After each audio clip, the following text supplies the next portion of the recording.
The downside of the Brian Colangelo story is now people know that we all have 5 fake Twitter accounts. Now people are going to be able to figure out what, like one of mine is Brandon's Banter.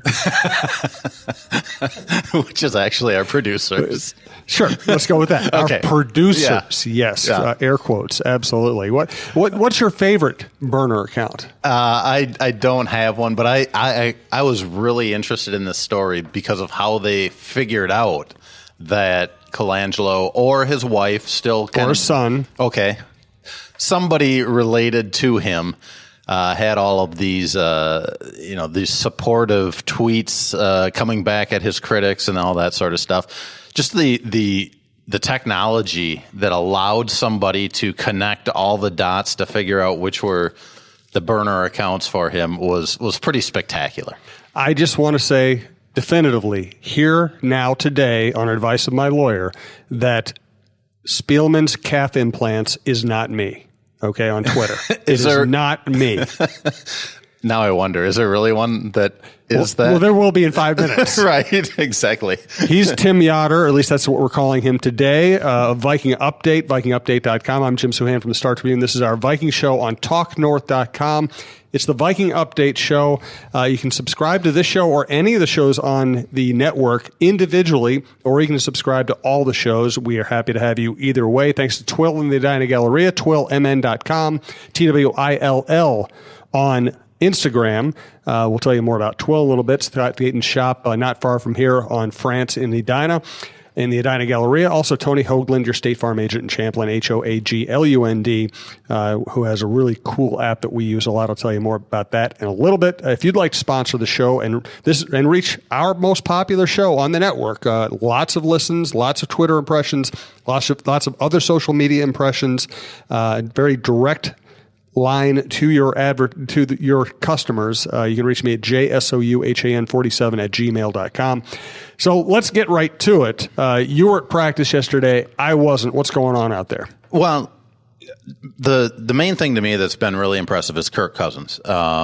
He is, I think, everything they've advertised. He, to me, has similar accuracy to Sam Bradford, and anybody that has talked to the coaches out at the Vikings in recent years, those coaches have raved about Bradford and what a pure passer he is and how well he does in the pocket. And I think Cousins has all of those types of qualities, but he also has more athleticism. Yeah. And he showed that off a little bit yesterday when they were going through a lot of red zone drills, and there were, that is a huge emphasis for them again this year. But in one play, he went through all of his progressions, couldn't find a receiver, and this is full team offense versus defense, granted, not pads, and he just ended up tucking it, up the middle, ran it 6 yards into the end zone, dove for the end zone, which, I question whether people want your quarterback who you're paying, $28 million annually to be diving into the end zone in an OTA practice, but it did show off his athleticism, his smarts, his willingness to pull it down when nothing is there. I have to admit, I'm excited about watching him play. I think it's going to be fascinating. I think he's going to be really good. I think he's working with the best receivers he's ever worked with, maybe the best offensive coach he's ever worked with, best overall team he's ever worked with.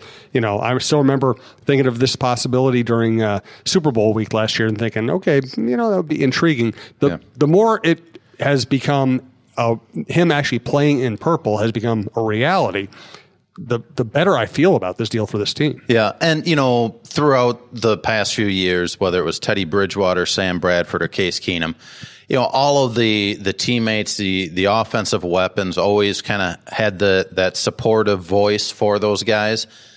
The difference this year to me is that not only are the surrounding players saying all the right things, the coaches are too. Mm-hmm. And to have the confidence of the coaches where, you felt all of last year, Zimmer hasn't really committed to Case Keenum. He never did. Doesn't really truly believe that it's sustainable what Keenum was doing. And whether it is or isn't, if you don't have that confidence of your head coach, you're you're just not going to get there. I don't think there's not going to be long-term success. I think the relationships are very underrated among the fan base. Like, how does a coach treat a player? How does a player feel about a coach? And, if Zimmer doesn't have full confidence in his quarterback, it's going to change the way he approaches games. It's going to change the way that he talks to his offensive coordinator about game plans. All of that factors in. And while Zimmer has admitted, he still needs to get to know Cousins better on a personal level so that the communication is seamless. They can pick up the phone. They can text each other whenever. That'll get there. He has said that at some point in this break between mini camp and training camp, he would like to, go down, talk to Cousins, just have dinner with him, go out casually where it's not all business.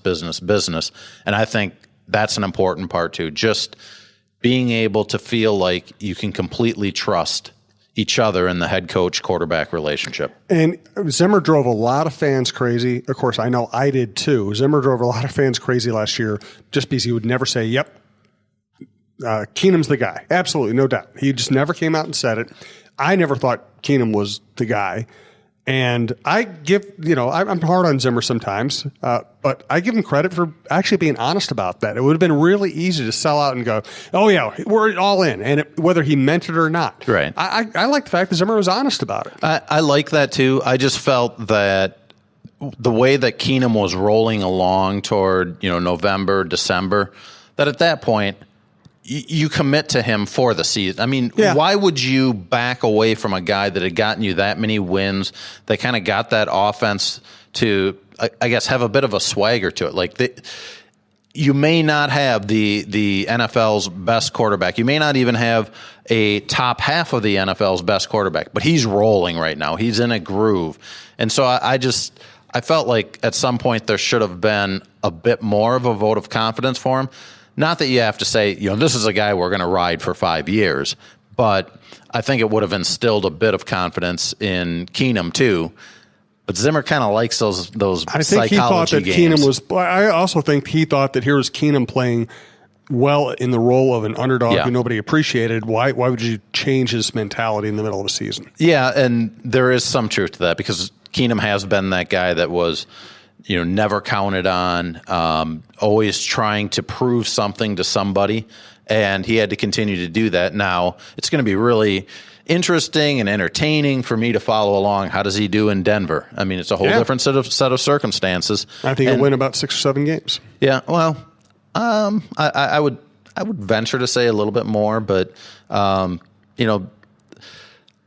Dalvin Cook back for this offense is going to make a major difference in the way they approach things. And so, although, maybe the first time in 4 years that Kirk Cousins doesn't reach 4,000 yards, it still could be the best thing for the offense to have Cousins and Cook back there and keep defenses guessing. Absolutely. And when I said, I want to make it clear, when I said win 6 or 7 games, I'm talking about Keenum in Denver. Yeah, right. Okay. Just want to make sure I was clear on that. I think they'll be an average team, and I think he'll be okay, but not great. We'll see. I've been wrong before. By the way, your voice sounds familiar. Have you heard that lately? Yes, I have heard that lately. So what was it? Probably 2 weeks ago, we moved my daughter back from college in Des Moines. And my wife and I were waiting for her to show up. We were at a bar and having a conversation. And the guy next to me, when there's a break in the conversation, he goes, hey, are you Tim Yotter? And I go, yeah. And he goes, yeah, I recognize your voice from the podcast, which to me was odd. I mean, he said he's a big consumer of podcasts and he listens to a lot of them and he enjoys ours. But, I guess after you think about it, there are certain voices that you just recognize. I think your voice is very distinctive. And now I'm self-conscious about that. Yeah, I want to see you sweat the rest of the podcast. That's really cool. And that is one. I will make one quick pitch here. If you have a business, if you know somebody has a business, the cool thing about podcasts is not only do we reach millions of of social media impressions a month, but we actually end up with kind of a really direct connection to the people who listen. They go out of their way to listen. This isn't like somebody just flipping on a radio and walking in and out of the room or flipping it every time the commercials come on. Podcast listeners tend to listen to the entire show, including the sponsors. They tend to appreciate the sponsors. So if you'd ever like to advertise with us, jsuhan47@gmail.com. And we want to thank Scott Dayton for advertising with us. I've been over to Twill recently, and the cool thing about this time of the year is lots of golf stuff, lots of really cool shorts. I've never said anything like this on a podcast before. Actually, they have the best underwear I've ever bought. Batman? Yeah. It's actually called SAXX, and I'm swear to God, it's the most comfortable underwear I've ever worn. So, yes, you can go to Twill and get a tailored suit, really high-end stuff, great shoes, socks, everything else. But you can also go out there and just dress really comfortably and get ready, wear Peter Millar or Johnny O stuff and get ready for your next round of golf. And by the way, Tony Hoaglund wants to play golf with us at some point this summer, so we're going to have to figure that out too. So thanks to Twill and the Edina Galleria, great place this time of the year or any time of the year. Hi, I'm Stacy Suhan. I love Twill, Scott Dayton's shop in the Edina Galleria. Twill takes the stress out of shopping by offering updated traditional fashion. I know that if Jim goes in there shopping alone, I will like what he buys, whether it's pajamas, flannel shirts, or suits. I plan to recommend Twill to my daughter when she has to buy wedding party gifts and attire. Twill in the Edina Galleria will bring your fashion game to a championship level. All right, Anthony Barr is back. Yeah, it's not an uncommon thing that he did, but he didn't participate in the first week of OTAs because he was busy trying to get an insurance policy, which I think that's probably more common than most people think among players that are entering the final year of his contract. The most interesting part about that whole conversation, which was a short one after practice on Wednesday, was that he said he didn't get it initially because he thought they were getting close. He thought a deal would get done before OTA. So take all of that into consideration, and I think you can say, okay, yeah, he wants to be there. He wants to be with his team long term, and things are getting close to making that happen. Now, right now, I think it's like $12.3 million that he's getting paid this year on the fifth-year option of his contract, which I'm sure the Vikings would like to lessen a bit and make an extension. If they can do that, if the annual price actually comes down a bit, or at least the 2018 price comes down, I think that would be a next domino to get one more guy done, either before training camp or right at the start of training camp. And so, when they entered the offseason with four key guys, Kendricks, Barr, Daniil Hunter, and Stephon Diggs, all in the final year of their contract, you look at that and you go, boy, that's going to be tough to do, especially after signing Kirk Cousins to his deal. Well, right now they've got about $17 million under the salary cap. They still have to sign first rounder Mike Hughes, which will be between $2 and $3 million against the cap this year. But after that, if you get Barr done and you lessen his deal, that gives you the opportunity to go after Diggs or Hunter, get them done. And then, maybe at some point in the season, December, if you still have some money left, maybe you start to restructure a deal for the final guy left in that equation. Interesting. Another linebacker in town, Michael Kendricks. I actually talked to him a lot Super Bowl week and during the playoffs. Very serious guy. I mean, Eric's a serious guy with kind of a little bit of a sense of humor. I felt like Michael was just a dead serious businessman. Yeah, and now he's got to put that into play. Visiting the Vikings earlier this week, also scheduled to visit Oakland and Cleveland, I believe. Oakland, looking at their salary cap situation, doesn't have much room. So although that may be the best opportunity for him to get a lot of playing time, it might be a contract that's maybe not to his liking.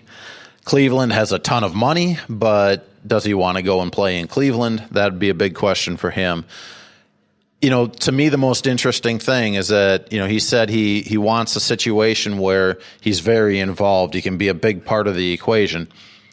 That's probably not happening in Minnesota with Eric at middle linebacker, with Anthony